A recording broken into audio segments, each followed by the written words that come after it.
In the 21st century, the concept of being lost has become a relic of the past. We live within a digital web of constant perfect location data. But this web wasn't woven by silicon or satellites alone. It was woven by the sheer willpower of a woman who was born into a system designed to keep her stationary. To understand global positioning, you first have to understand the woman who refused to stay in her place. Gladys West didn't just work at the Navy, she was the architect of the digital twin of our planet. Every time your phone pings a satellite, you are executing her logic. Today, we deconstruct the mathematical sovereignty of the woman who mapped the invisible forces of the Earth. Gladys Brown was born in 1930 in Dinwiddie County, Virginia. To be black and female in the rural South during the Great Depression was to be born into a life of predetermined labor. Her family were sharecroppers tied to the land by debt and tradition. In these fields, your worth was measured in pounds of tobacco and rows of corn. But Gladys was a systemic analyst from childhood. She watched the older generation and noticed the physical toll, the bent backs, the calloused hands, the exhaustion that went deeper than sleep. She identified a socio-economic bottleneck. The only path to a different life was through the schoolhouse, but that path was gated by poverty. Her family couldn't afford tuition, and the local tobacco factories, the only other option, offered only a slightly higher level of drudgery. She identified the one and only tactical exit, a full-ride scholarship awarded to the top 2 students of her graduating class. This wasn't just studying, this was an academic siege. Gladys realized that good enough was a dangerous gamble. She had to be undeniable. She turned her education into a mission of strategic scarcity, making her skills so precise that they became a commodity. She graduated valedictorian in 1948, winning the scholarship to Virginia State College. Once there, she faced a new strategic choice. Most women were encouraged toward home economics or teaching. Gladys chose mathematics, not just because she was gifted, but because it was a technical fortress.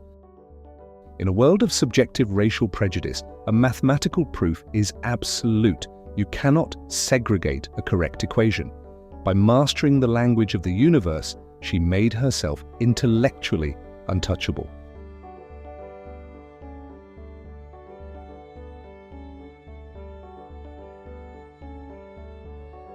In 1956, Gladys was hired at the Naval Proving Ground in Dahlgren, Virginia. She was only the second black woman ever hired at the facility.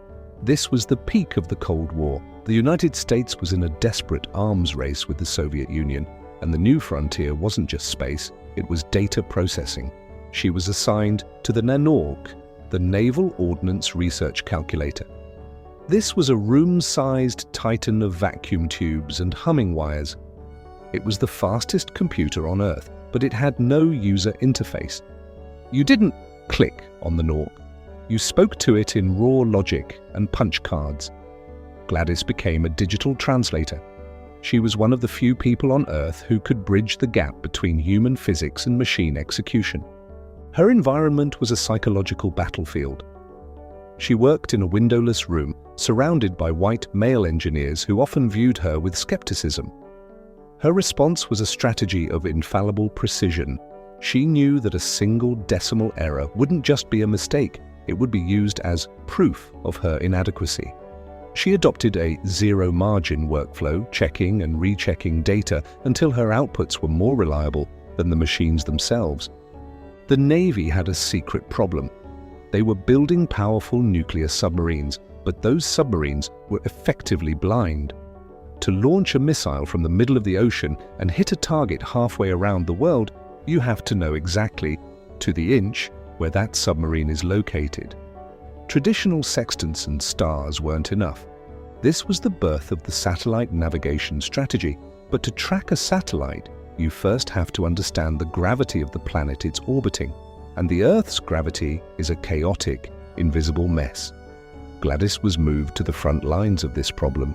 She was no longer just a programmer, she was a gravitational architect.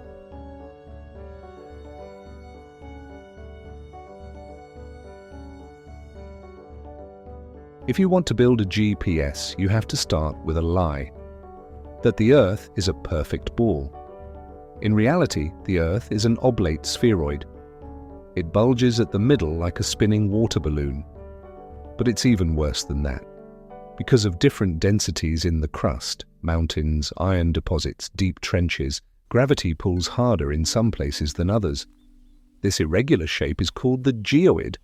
To a satellite, the sea level in the Atlantic is different from the sea level in the Pacific. Gladys was tasked with creating a mathematical model that could account for every one of these gravitational hiccups. This required processing millions of observations from the early transit satellites. She was essentially writing the source code for the planet. The true turning point came in 1978 with the launch of Seasat. It was the first satellite designed to use radar to measure the oceans. Gladys West was the project manager for the data processing. This was a monumental task. She was analyzing radar pulses that traveled from space, bounced off a moving, wavy ocean, and returned to a sensor moving at 17,000 miles per hour. She had to write algorithms that could distinguish between a 10-foot wave and a 10-foot bump in the ocean caused by an underwater mountain's gravity. It was like trying to measure the height of a blade of grass from a speeding jet in a thunderstorm. Gladys and her team worked tirelessly, refining the data processing system specifications for the radar altimeter.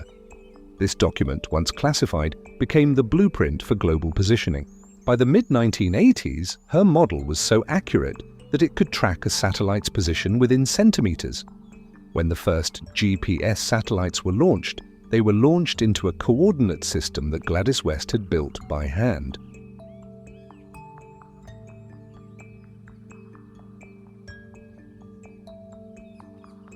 Gladys worked at Dahlgren for 42 years, retiring in 1998. For the duration of her career, she was a hidden figure by design. Her work was the foundation of national security, but a strategist never truly stops. At the age of 70, after surviving a major stroke, Gladys decided to finish her final objective, a PhD in public administration. This wasn't about the title, it was about the commitment to mastery. She completed her doctorate through a distance learning program, proving that the intellectual endurance she used to solve the geoid was still burning bright. She wasn't just a pioneer of the past, she was a student of the future. Recognition finally arrived in 2018. She was inducted into the Air Force Space and Missile Pioneers Hall of Fame.